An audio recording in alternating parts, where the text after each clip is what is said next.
Hello আমার প্রিয় বন্ধুরা, কেমন আছো? নিশ্চয়ই তোমরা আমার গল্পগুলো শুনে শুনে খুব সুখ নিচ্ছ আর আনন্দে আছো। তোমাদের আনন্দ দিতে আমি নিয়মিত তোমাদের জন্য নতুন নতুন ভিডিও নিয়ে হাজির হই। তো তোমরা যারা এখনো আমার চ্যানেলটা সাবস্ক্রাইব করনি, তারা প্লিজ প্লিজ আমার চ্যানেলটা সাবস্ক্রাইব করে দাও। তো বন্ধুরা, আর দেরি না করে জলদি জলদি ভিডিওতেই লাইক দিয়ে চ্যানেলটি সাবস্ক্রাইব করে নাও। আমাদের পাশে এলাকাতে থাকে রাজু, ক্লাস 9-এ পড়ে। বয়ঃসন্ধিকালের পরিবর্তনে রাজুর মাঝে প্রায় স্পষ্ট গলার আওয়াজ, সব কিছুই বড় হয়ে গেছে, এমনকি সব জায়গায় গজিয়েছে। কিন্তু এসব হলে কি হবে?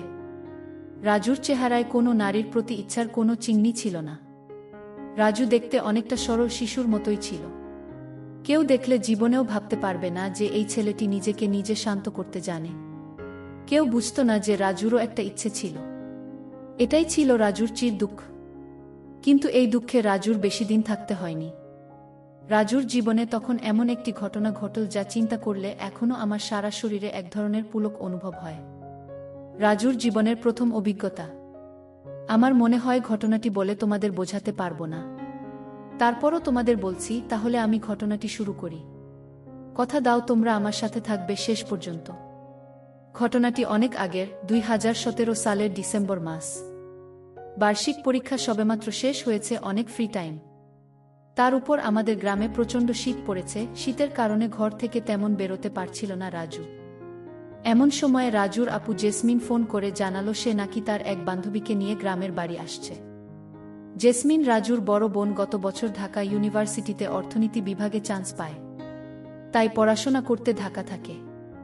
বছরে 2-3 বার গ্রামে আসেন, এই প্রথম কোনো বান্ধবীকে নিয়ে গ্রামে আসছে। তাই রাজুর পরিবারের সবাই আনন্দিত। ঘরের সবাই বলতে রাজু, রাজুর মা আর তার বাবা ছাড়া তো কেউ নেই। জেসমিন জানালো ওরা ডিসেম্বরের 20 তারিখে গ্রামে আসবে। বলল থাকবে সপ্তাহ কয়েকদিন। এটা শুনে রাজু তো আনন্দে আত্মহারা। বড় বোন ও তার বান্ধবীর জন্য তখন থেকেই অপেক্ষা করতে শুরু করলো অপু। দেখতে দেখতে 20 তারিখ চলে এলো। রাজু যতটা সম্ভব পরিপাটি হয়ে তাদের জন্য অপেক্ষা করতে লাগল। সন্ধে 7টার সময় জেসমিন তার বান্ধবীর বাড়ি পৌঁছালো। ঘরে ঢুকে জেসমিন বলতে লাগল, গ্রামে এত ঠান্ডা রে বাবা, রে বাবা। সারা শরীর জমে কাঠ হয়ে গেল। একটু বিশ্রাম নেওয়ার পর জেসমিন তার বান্ধবীকে তার পরিবারের সবার সাথে পরিচয় করিয়ে দিতে লাগল। রাজুর আপুর বান্ধবীর নাম মৌমিতা। মৌমিতাকে দেখার সাথে সাথে রাজুর সারা শরীরে উত্তেজনা ভর করল। ইস, কি সুন্দর দেখতে! রাজু তো পুরো হা হয়ে দেখি সবকিছু। মৌমিতা টাইট জিন্স প্যান্ট আর হলুদ রঙের সোয়েটার পরেছে।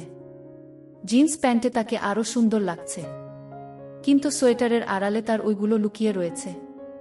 তবে ওইটুকু দেখে ও বুঝে গেল যে তার সব কিছুই খুব চমৎকার হবে। জেসমিন তার মা বাবার সাথে মৌমিতার পরিচয় করে দেওয়ার পর রাজুর কাছে আসলো আর মৌমিতাকে বলল, এই হলো আমার ভাই রাজু। দেখতে হালকা পাতলা হলে কি হবে, এবার ক্লাস 10-এ উঠবে। তারপর জেসমিন মৌমিতাকে বলল, ও খুব লাজুক ছেলে, দেখ তোকে দেখে কথাই বলছে না, কি লজ্জা পাচ্ছে। মৌমিতার সাথে সাথে বলল, রাজু আমাকে তোমার লজ্জা পাওয়ার কারণ নেই। তুমি আমার সাথে ফ্রেন্ড হয়ে কথা বলবে, তোমার আপুর সাথে যেরকম কথা বলো। রাজু মাথা নাড়াল।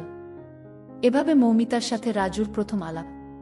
তো সময় গড়ালো, দেখতে দেখতে 10টা বেজে গেল।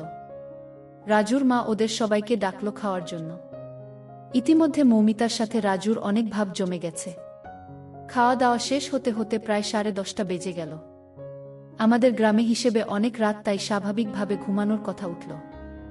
রাজুদের বাড়ি খুব বড় যে তেমন নয়, ছোটখাটো, তবে একটি ছোট পরিবারের জন্য মানানসই। অতিথি এলে ঘুমানোর জন্য একটু সমস্যা দেখা দেয়, কারণ 2টা শোয়ার রুম। এক রুমে রাজুর মা আর রাজুর বাবা ঘুমায়, অন্যটায় রাজু আর তার আপু ঘুমাত। রাজু আর জেসমিনের বিছানা যদিও আলাদা ছিল, তারপরও একই রুমে থাকতে হয়। যেহেতু জেসমিন ঢাকা থেকে এসেছে সাথে তার বান্ধবী, তাই রাজুর মা আগে থেকে 2টো বিছানা সুন্দর করে রেখেছে। শীতের সময় তাই 2টা বিছানায় প্রকাণ্ড সাইজের লেপ রাখা হয়েছে। তো বিছানায় যখন 2টি, তাই কে কোনো বিছানায় ঘুমাবেন তা নিয়ে রাজু, জেসমিন, মৌমিতা ভাবতে শুরু করল। ঠিক হল, রাজু আর মৌমিতা এক বিছানায় আর অন্যটায় জেসমিন ঘুমাবে। সিদ্ধান্ত জেসমিনই বলে দিল। কারণ হিসেবে জেসমিন বলল, মৌমিতার সাথে রাজু যেন একটু গল্প সল্প করে, তাই তো শীতের রাতে তো সবার শরীর ঠান্ডা, একেবারে নাজেহাল। বন্ধুরা, আমিও কিন্তু ঠান্ডা এক্কেবারে জমে গিয়েছি। আনন্দিত মৌমিতা আর রাজু রাত 12টা পর্যন্ত জমিয়ে আড্ডা দিল। আড্ডা শেষ হওয়ার পর এখন ঘুমানোর পালা। জেসমিন মৌমিতা ঘুমানোর কাপড় পরে নীল দুজনে। শর্ট প্যান্ট পরল আর টি শার্ট যা ছিল তাই রেখে দিল। রাজু মৌমিতা একই বিছানায় শুলো আর জেসমিন অন্যটাই। মৌমিতা আর রাজু একই লেপের ঘুমাতে হবে, কারণ বিছানায় একটাই লেপও একটাই। লাইট নেভানোর পর ঘরটা অন্ধকার হয়ে গেল। রুমের ডিম লাইট নষ্ট, যার কারণে রুমটি প্রায় ঘুটঘুটে অন্ধকার। এই অন্ধকারে রাজু আর কি করবে? মৌমিতার সাথে একটু একটু গল্প করল। জেসমিন বিছানায় শোবার 10 মিনিটের মধ্যে ঘুমিয়ে পড়ে। জেসমিনের এমন ঘুম যে তার চোখে জল ঢেলে দিলেও সহজে ঘুম ভাঙে না। আরও রাজু হলো জেসমিনের উল্টো প্রকৃতির। রাজুর ঘুম সহজে লাগতে চায় না, ঘুমোতে অনেক রাত হয়ে যায়। মৌমিতার সাথে শোবার কথা বলে রাজু জানালো সেও তার মতো। ঘুম অনেক চেষ্টার পর আসে, তো কি আর করার। মৌমিতা আরও কনকনে শীতের রাতে এক লেপে শুয়ে গল্প করতে লাগল। মৌমিতা রাজুকে বলল, তোমাদের এখানে অনেক ঠান্ডা, লেপেও ঠান্ডা ধরছে না, তাই না রাজু? রাজু বলল, হ্যাঁ, রাত যত বাড়ছে ঠান্ডাও তত বাড়তে থাকে। মৌমিতা শুনে ভয় পেয়ে গেল, বলল, হ্যাঁ, আজ না জানি কি ঠান্ডা লাগবে। রাজুর অভয় দিয়ে বলল, ভয় পাওয়ার কিছু নেই। মৌমিতা বলল, চলো তুমি আর আমি কাছাকাছি এসে শুই, তাহলে ঠান্ডা কম লাগবে। রাজু বলল, সেটাই ভালো হয়। রাজু মনে মনে চিন্তা করল, মৌমিতা কি বলছে, ও কি চায়? মৌমিতা আপুকে কাছাকাছি টেনে নিল। রাজুর সাথে চুম্বকের মতো আটকে গেল। মৌমিতার সাথে সাথে লেপের মধ্যে মাথা ঢুকিয়ে নিল। মৌমিতা রাজুকে এভাবে ধরে বলল, তুমি কি লজ্জা পাচ্ছ? রাজু এ সুযোগ না হারাবার ভয়ে বলল, না না, এখানে লজ্জার কি। এবার মৌমিতা আরও কাছে টেনে নিল। মুহূর্তের মধ্যে লেপের ভিতর গরম হয়ে উঠল। বন্ধুরা, আমারও কিন্তু এখন একটু গরম লাগতে শুরু করেছে। তোমাদের কি গরম লাগছে? মৌমিতা বলল, হ্যাঁ, এখন একটু গরম লাগছে। আচমকা মৌমিতা রাজুর এক হাত নিয়ে গেল। রাজু মুহূর্তে যেন কেমন হয়ে গেল। রাজু বুঝল এটি মনে হয় পৃথিবীর সবচেয়ে বড় চাওয়া জিনিস। রাজুর সাহস করে সামনের দিকে আগাল। তখন আস্তে আস্তে কানে কানে বলল, তুমি আমাকে গরম করে দাও। রাজু মৌমিতাকে বলল, তাই হবে। মৌমিতার আর রাজুর শুরু হয়ে গেল। এরপর লেপের ভিতর টর্চ জ্বালিয়ে মৌমিতার সাথে রাজু শুরু করল। রাজু আর মৌমিতার ইচ্ছা পূরণ। মৌমিতা যা যা বলল রাজু তাই তাই করল। রাজুর মনে হলো সে যেন স্বর্গের স্বাদ পেল। মৌমিতা বলল, আজকের মতো এখানেই শেষ। লেপ থেকে মাথা বের করে রাজু দেখল জেসমিন নাক ডেকে ঘুমাচ্ছে। মৌমিতা রাজুকে বলল, চলো আমরা আজ পাশাপাশি ঘুমিয়ে যাই। পরদিন সকালে অনেক দেরিতে ঘুম ভাঙল রাজুর। দেখল লেপের অন্য প্রান্তে মৌমিতা আর নেই। কি কারণে নিজেকে অনেক ফুরফুরে মনে হলো রাজুর। এরকম ভালো মনে হয় কোনো দিনও লাগেনি রাজুর। গতকাল রাতের কথা একবার চিন্তা করে রাজু নিজেকে বিশ্বাস করতে পারছিল না। মৌমিতাকে চেহারা রাজুর চোখে আরও একবার ভাসল। এরকম আকাশ পাতাল ভাবছে রাজু। হঠাৎ করে জেসমিন রুমে এসে ঢুকল। এসে ওকে বলল, বাবু সাহেবের কি ঘুম এতক্ষণে ভেঙেছে? রাজু অবাক হওয়ার মতো হয়ে বলল, কেন? কই দেরি হয়েছে? আমার তো মনে হয় এখন 7টা বাজে। জেসমিন ওকে বিদ্রূপ করে বলল, তোর তো মাথা মুন্ডু সব নষ্ট হয়ে গেছে, 9টা বাজে। যা, লাফ দিয়ে বিছানা থেকে উঠ, আমরা একসাথে পিঠাপুলি খাওয়ার জন্য অপেক্ষা করছি। রাজু বিছানা থেকে ওঠার জন্য তাগাদা অনুভব করল, কিন্তু যতই হোক শীতের সকাল বলে কথা। সাথে সাথে তো কেউ শুয়া থেকে উঠতে পারবে না, তাই না বন্ধুরা? তাই আরও 5-10 মিনিট বিছানায় ঘোরাঘুরি করে উঠল। উঠে সোজা বাথরুমে। সকালে নিত্যকর্ম শেষ করে বাথরুম থেকে বেরোল রাজু। বের হয়ে সোজা গেল খাবার রুমে। খাবার রুমে ঘরে সবাই বসে আছে, শুধু ওর বাবা বাদে। কারণ সকালে তাকে অফিসে যেতে হয়, তাই খাবার রুমে টেবিলের মৌমিতা, জেসমিন আর রাজুর মা। টেবিলে পিঠাপুলি এতগুলো সাজানো। প্রথমে রাজুর চোখ মৌমিতার চোখে পড়ল। মৌমিতা মুখে মৃদু হাসি। মৌমিতাকে অনেক হাসি খুশি দেখছে। রাজু মৌমিতার পাশে চেয়ার টেনে বসল। এভাবে কিছু সময়ের মধ্যে গল্প আড্ডার ফাঁকে সব পিঠে শেষ হয়ে গেল। খাবারের পর জেসমিন অপুকে বলল, হ্যাঁ রে রাজু, তোর সাথে অনেক দিন হলো সাপ লুডো খেলিনি। চল চল না, একসাথে হয়ে যাক। মৌমিতাও আছে, অনেক মজা হবে। তারপর কিছুক্ষণের মধ্যে আপুদের গতকালের রুমে সাপ লুডো খেলা জমে উঠল। তারা 3জন সাপ লুডো খেলছে। রাজু বারবার সাপের কামড় খেয়ে নিচে নামছে, কিন্তু মৌমিতার জেসমিন সমান তালে উপরে উঠছে। কিন্তু ভাগ্যের কি নির্মম পরিহাস, শেষ পর্যন্ত মৌমিতার জেসমিন কেউ জেতেনি। রাজুই ফার্স্ট হলো। তো বন্ধুরা, আজকের গল্পটি তোমাদের কাছে কেমন লাগলো ফেসবুকে মেসেজ করে আমাকে জানিয়ে দিও। আর আমার চ্যানেলের অন্যান্য গল্পগুলি শুনে এসো। আর অবশ্যই ভিডিওটিতে একটি লাইক দিয়ে চ্যানেলটি সাবস্ক্রাইব করে দিও প্লিজ। তোমরা সবাই অনেক অনেক ভালো থেকো আর নিয়মিত আমার গল্পগুলো শুনবে কিন্তু। আমি নিয়মিত তোমাদের জন্য মজার মজার গল্প নিয়ে আসব। আর ফেসবুকে আমার সাথে আড্ডা দিতে জলদি ডেসক্রিপশনে দেওয়া লিংক থেকে ফেসবুক আমাকে মেসেজ দাও। আমি বললাম, ভাই আমি যা করছি তুই আমাকে তা করতে দে। আমি অনেক দিনের উপোস। তোর দুলাভাই আমাকে অনেক দিন ধরে কিছু দেয় না। আমি অনেক ক্ষুধার্ত, আমি অনেক পিপাসী। ভাই তুই আমাকে একটু শান্ত কর, আমি তোর কাছ থেকে একটু শান্তি চাই। সে বলল, আপু আমি তোমার ছোট ভাই। আমি বললাম, ছোট ভাই তাতে কি হয়েছে? জীবনে এমন কিছু মুহূর্ত আসে তখন কে ভাই কে বাবা কে কাকা তা ভাবার সময় থাকে না।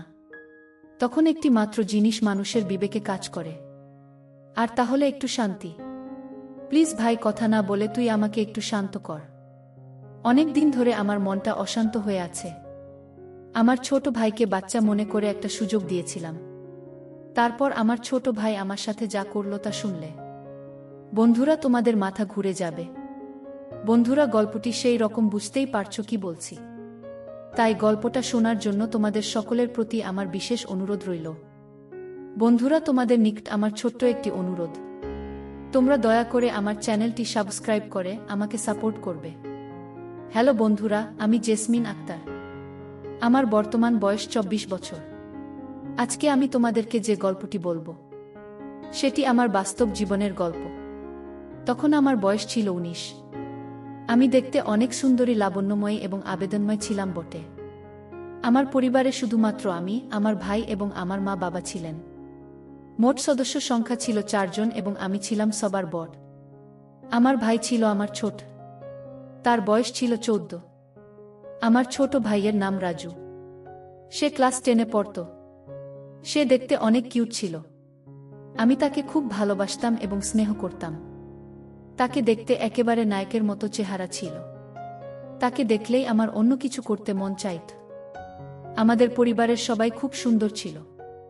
আমি যেমন সুন্দরী ছিলাম, আমার ভাইও আমার মতোই সুন্দর ছিল। আমার মা বাবা অনেক সুন্দর ছিল। আমার ছোট ভাইয়ের চেহারাটা এতই কিউট যে তাকে দেখলেই আমার আদর করতে মন চাইত। মাঝে মাঝে আমি আমার বিয়ের আগে বিভিন্ন অজুহাতে তার সাথে বিভিন্নভাবে মজা করার চেষ্টা করতাম। বিয়ের আগে মাঝে মাঝে সে আর আমি একসাথে থাকতাম। প্রায় সময় আমি তার কাছে থেকে ভিন্ন কিছুর স্বাদ নেওয়ার চেষ্টা করতাম। সে তখন খুব ছোট ছিল বিধায় খুব একটা বেশি বুঝত না। সে দেখতে অনেক সুন্দর হওয়ায় আমি তার প্রতি অনেক দুর্বল হয়ে গিয়েছিলাম, কিন্তু তা কখনো প্রকাশ করতে পারিনি। মনে মনে অনেকবার তাকে কাছে পেতে চেয়েছিলাম, তার সাথে ঘনিষ্ঠ হতে চেয়েছিলাম এবং তার কাছ থেকে অনেক ভালোবাসা পেতে চেয়েছিলাম, কিন্তু কখনো সাহস হয়নি বলার। কারণ সে তো আমার ছোট ভাই, যদি কাউকে বলে দেয়। যাই হোক বন্ধুরা, এভাবে কাটছিল আমার দিন। আমার যখন বয়স 17 তখন আমার বিয়ে হয়ে যায় আমার এলাকা থেকে অন্য একটা গ্রামে। আমার যেখানে বিয়ে হয় সেখান থেকে আমাদের গ্রামের দূরত্ব ছিল প্রায় 8 কিলোমিটার। বিয়ের পর আমি আমার শ্বশুর বাড়ি চলে যাই এবং সেখানে সংসার শুরু করি। প্রথম আমার স্বামী আমাকে অনেক ভালোবাসত। এমন ভালোবাসা দিত মনে হয়েছিল যে না, আমি স্বর্গে আছি। প্রথম যেদিন সে আমার কাছে আসতে চাইবে তখন তো আমি খুব ভয় পেয়ে যাই, কারণ সে আমার থেকে বয়সে অনেক বড় ছিল। যেই কথা সেই কাজ। প্রথম দিন সে আমাকে এমনভাবে দিয়েছিল, আমার কাছে মনে হয়েছিল যে আমার দম বন্ধ হয়ে যাওয়ার মতো অবস্থা হয়েছিল। বিয়ের 2-1 মাস আমার খুব ভালো লাগছিল। সে আমাকে খুব সুখেই রাখছিল, কিন্তু এই সুখ আমার আর বেশি দিন রইল না। আমার কপাল খুবই খারাপ ছিল যে আমার বিয়ের কিছুদিন পরেই আমার স্বামীর গোপন একটি রোগ ধরা পড়ে, যার কারণে আমার স্বামী আমার কাছে ঠিকমতো আসতে চাইত না, আমাকে ভালোবাসতে চাইত না, আমার প্রতি তার কোনো ফিলিংস কাজ করত না, আর মাঝে মাঝে আমার সাথে খুব খারাপ আচরণ করত। আমার স্বামীর এই আচরণে আমি খুব কষ্ট পেতাম। আমি জানি না সে কেন আমার সাথে এরকম আচরণ করত। তার আচরণে আমি অনেক পরিবর্তন লক্ষ্য করি। আস্তে আস্তে তার সাথে আমার দূরত্ব বাড়তে থাকে। সে আর আগের মতো আমাকে ভালোবাসে না। রাত হলেই সে কোনো না কোনো অজুহাতে আমার কাছ থেকে দূরে থাকতে শুরু করে। আমি যখনই তার কাছে যেতাম ভাবতাম আজ তার সাথে সময় কাটাবো। আজকে আমরা স্বামী স্ত্রী মিলে একটু রোম্যান্টিক সময় পার করব। কিন্তু আমি চাইলে কি হবে? তাতে তার কোনো সাড়া পায়নি। আমি যতই তার কাছে যেতে চাইতাম সে আমার কাছ থেকে বিভিন্ন অজুহাতে অনেক দূরে থাকতে শুরু করল। সে এখন আমাকে বিন্দুমাত্র সময় দেয় না। তার আচরণে এতটা পরিবর্তন দেখে আমি খুব বিস্মিত হই। আমাকে ভালোবাসার তার মধ্যে কোনো আকাঙ্ক্ষা নেই। রাতে কিংবা দিনের শেষে কখনই আমার সাথে আকর্ষিত হওয়ার চেষ্টা করত না। আমাকে সব সময় সে ইগনোর করতে শুরু করল। তার এসব দেখে আমার মনে অবস্থা আরও খারাপ হতে লাগল। তারপরেও আমি ভালো ছিলাম। যাক, শত হলেও সে তো আমার স্বামী, আজ আমাকে ভালোবাসে না কিন্তু কাল তো বাসবে। একদিন আমি ভাবলাম, যেহেতু তার আমার প্রতি কোনো টান নেই, আজকে তাহলে আমি তাকে আমার প্রতি আকৃষ্ট করার জন্য তাকে আমি নিজেই উদ্বুদ্ধ করব। আজকে আমি তার কাছ থেকে আমার অধিকার আদায় করে নেব। সেদিন রাতে আমি অনেক চেষ্টা করার পরেও তার কাছ থেকে আমি কোনো রেসপন্স পাইনি। সেদিন রাতে আমি অনেক কষ্ট পেয়েছিলাম। কষ্ট পেয়ে আমি চুপ করে আমার রুমের একপাশে বসেছিলাম। হঠাৎ টেবিলের মধ্যে একটি ডাক্তারি রিপোর্ট দেখতে পেলাম। রিপোর্টটি দেখে আমার মাথা ঘুরতে শুরু করল। সেখানে পরিষ্কার করে লেখা ছিল যে আমার স্বামীর বিশেষ হরমোন একেবারে শেষ হয়ে গেছে। সে আর কোনো দিন আমাকে সুখ দিতে পারবে না। রিপোর্ট দেখে আমি যে কি করব বুঝে উঠতে পারছিলাম না। কারণ আমার স্বামীর বিশেষত্ব নষ্ট হয়ে গেছে। এখন আমি কোনো আশায় থাকব? কিভাবে আমি তার সংসার করব? তার যে সমস্যা সে তো আর কোনোদিন আমাকে সুখ দিতে পারবে না। আমি আমার জীবনের কথা ভাবতে ভাবতে অনেক কান্না করেছিলাম। এখন আমার কি হবে? কারণ আমার সবেমাত্র জীবন শুরু। স্বামীর ভালোবাসা আদর সোহাগ ছাড়া আমি কিভাবে থাকব? স্বামীর আনন্দ সুখ না নিয়ে আমি কোনোভাবেই থাকতে পারবো না। এই ভেবে আমি অনেক কান্না করতে থাকি, কিন্তু কাউকে কিছু বলতে পারি না। মনে মনে ভাবলাম, এভাবে আমি আর স্বামীর সংসার করব না। যে স্বামী আমার মন বোঝে না, যে আমাকে ভালোবাসা দিতে না পারুক, অন্ততপক্ষে মনের একটু শান্তিতে দেবে। তাই স্থির করলাম আমি আমার বাপের বাড়ি চলে যাব। তারপর একদিন আমার ছোট ভাই আমার শ্বশুর বাড়িতে আসে বেড়াতে এসে দেখে আমার মনের অবস্থা একেবারে খারাপ। সে বলল, আপু তোমার কি হয়েছে? আমি বললাম, কিছু হয় নাই, আমি শুধু কাঁদছি। আমার ছোট ভাই ভেবেছিল মনে হয় আব্বু আম্মুর কথা মনে পড়ছে, তাই আপু কাঁদছে। তারপর ভাই আমার এই অবস্থা দেখে আমার স্বামী এবং আমার শ্বশুর শাশুড়ির কাছ থেকে বলে আমার বাড়িতে নিয়ে আসে। আমি আমার বাপের বাড়িতে এসে সব সময় নীরবে বসে থাকি আর সব সময় টেনশনে থাকি। আমি টেনশনে অনেক শুকিয়ে গিয়েছিলাম। আমার চোখের নিচে কালো দাগ হয়ে গেছে। আমার ছোট ভাই আমার এই অবস্থা দেখে আমাকে জিজ্ঞাসা করতে শুরু করে, আপু তোমার কি হয়েছে? দুলাভাই কি তোমাকে অনেক কষ্ট দেয়? দুলাভাই কি তোমার সাথে খারাপ আচরণ করে নাকি? না অন্য কিছু?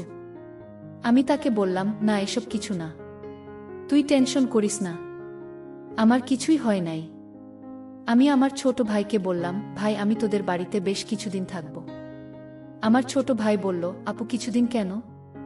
এটা তোর বাড়ি, তুই আমাদের এখানে সারা জীবন থাকবে। ভাইয়ের কথা শুনে মনে অনেক শান্তি পেলাম। মনে মনে চিন্তা করলাম, আমার ভাই যেহেতু আমার জন্য পাগল, আমি আমার স্বামীর কাছ থেকে যা পাইনি আমি আমার ভাইয়ের কাছ থেকে তা নিব। ভাইয়ের সরলতা, মিষ্টি ব্যবহার, উদারতা যেন আমাকে অনেক পাগল করে ফেলছে। আমি যে অনেক দিনের ক্ষুধার্ত। একদিন বিকেলে ছাদে বসে ভাবছিলাম আমার কি হবে এখন, আর কান্না করেছিলাম। ঠিক তখনই আমার ভাই সেখানে চলে আসে। আমার কান্না দেখে সে আমার পাশে বসে আমার চোখের জল মুছে দেয় আর আমার কাছে কান্নার তো কণ্ঠে জানতে চায়, কি হয়েছে আপু? আমাকে একটু বলবে? আমি লজ্জায় কিছু বলতে পারছিলাম না। তারপরেও সে অনেক জোর করার পর আমি তাকে বলি যে বাইরে তুই আমার ছোট ভাই, তোকে যে আমি কি করে বলি, তো দুলাভাই আমাকে আর তেমন ভালোবাসতে পারে না। তার অনেক সমস্যা, তার অনেক বড় সমস্যা। তারা আমাকে ভালোবাসার মতো কোনো ফিলিংস থাকে না। সে আমাকে কোনোভাবেই কোনো তৃপ্তি দিতে পারে না। সে আমাকে কোনোভাবে সুখী করতে পারে না। এখন আমি কি করি বল ভাই?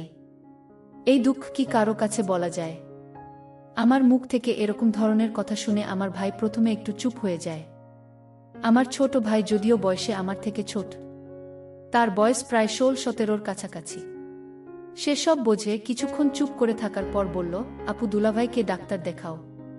আমি বললাম, অনেক ডাক্তার কবিরাজ সব দেখিয়েছে, কিন্তু কোনো কাজ হয় নাই। বিয়ের আগেও নাকি তার এরকম সমস্যা ছিল।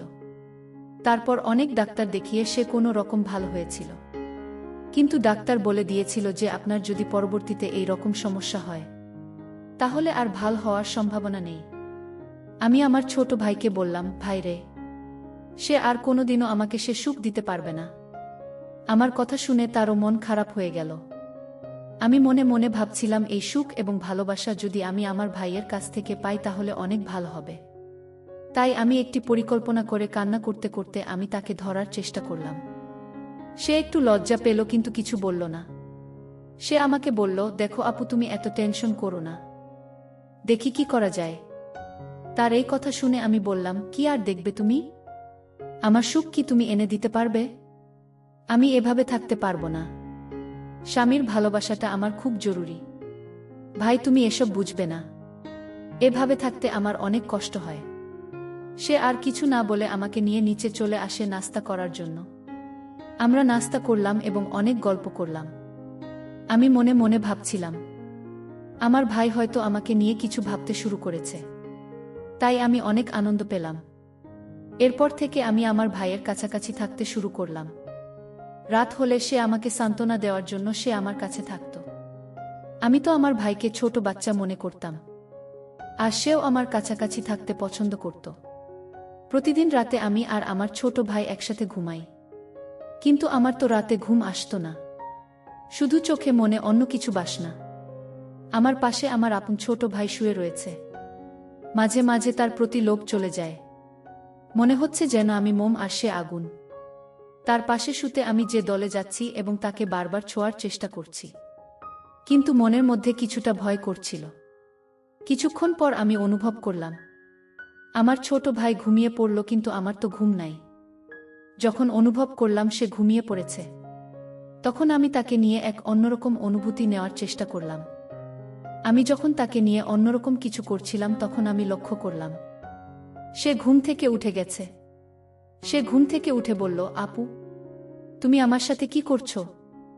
আমি বললাম, ভাই, আমি যা করছি তুই আমাকে তা করতে দে। আমি অনেক দিনের উপোস। তোর দুলাভাই আমাকে অনেক দিন ধরে কিছু দেয় নাই। আমি খুব ক্ষুধার্ত, আমি খুব পিপাসী। ভাই, তুই আমাকে একটু শান্ত কর। আমি তোর কাছ থেকে একটু শান্তি চাই। ভাই বলল, আপু, আমি তোমার ছোট ভাই। আমি বললাম, ছোট ভাই তো কি হয়েছে? জীবনে এমন কিছু মুহূর্ত আসে, তখন কে ভাই, কে বাবা, কে কাকা কথা ভাবার সময় থাকে না। তখন একটিমাত্র জিনিস মানুষের বিবেকে কাজ করে, আর তাহলে একটু শান্তি। প্লিজ ভাই, কথা না বলে তুই আমাকে একটু শান্ত কর। আমার ছোট ভাইকে আমি বাচ্চা মনে করে তার সাথে আমি একটু রোমান্টিক করতে গিয়েছিলাম। সে যখন প্রথম আমাদের ওখানে আক্রমণ করেছিল তখন আমার কাছে মনে হয়েছিল আমার দম বন্ধ হয়ে যাচ্ছিল। আমার মনে হয়েছিল একটি প্রলয়ঙ্কারী ঘূর্ণিঝড় বয়ে গিয়েছিল। আমার সবকিছু দুমড়ে মুচড়ে ফেলেছিল। সেদিন সে আমাকে অনেক সুখ দিয়েছিল বন্ধুরা। তার কিছুদিন পর বন্ধুরা আমি আমার স্বামীকে ডিভোর্স দিয়ে দিই এবং আমি আমার ছোট ভাইকে স্বামীর মতো গ্রহণ করতে থাকি। বন্ধুরা, যে স্বামী না পারে কোনো মনের সুখ দিতে, না পারে অন্য কিছু, তার সাথে তো আর যাই হোক কোন সংসার হয় না। সবকিছু বাদ দিয়ে বন্ধুরা, এখন আমি আমার ছোট ভাইকে সবার অন্তরালে স্বামীরূপে গ্রহণ করে নিলাম। আমি জানি না আমার এই জীবন কতদিন চলবে। বন্ধুরা, আমি ভুল করেছি নাকি ঠিকই করছি তা তোমাদের উপর ছেড়ে দিলাম। নিশ্চয়ই আপনারা কমেন্ট করে জানাবে। বন্ধুরা, আজকে এই পর্যন্তই। আবারও আসব তোমাদের মধ্যে নতুন কোনো ভিডিও নিয়ে। ভিডিওটি যদি তোমাদের ভালো লাগে তাহলে একটি লাইক দাও। প্রতিদিন আমি তোমাদেরকে একটি করে নতুন গল্প উপহার দিব। তাই তোমাদেরকে অনুরোধ করে বলছি, তোমরা যদি এরকম ধরনের ইন্টারেস্টিং গল্প পেতে চাও তাহলে দয়া করে আমার চ্যানেলটি সাবস্ক্রাইব করো। পরিশেষে তোমাদের সকলের সুস্বাস্থ্য কামনা করি। ভিডিওটি দেখার জন্য তোমাদের সকলকে অসংখ্য ধন্যবাদ।